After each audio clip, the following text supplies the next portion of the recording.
Hiru aldiz bisitatu du Frantziako Tourrak Donostia, 49an, 82an eta 2023an.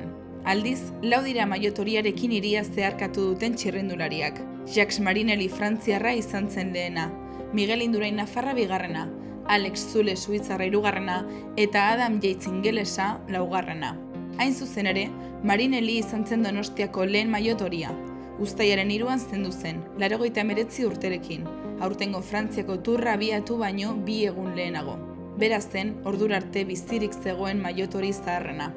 49an iritsi zen Frantziako Tourra estreinakoz Donostiara, eta Marinellik zeraman soinean.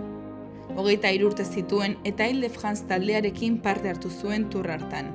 Behin erretiratuta, bizikleta denda bat ireki zuen, eta etxetresnak ere saldu zituen. Horrez gain, Frantziako Melun herriko alkatea izan zen. Gaiari buruz gehiago jakin nahi baduzu, egin atzera begira.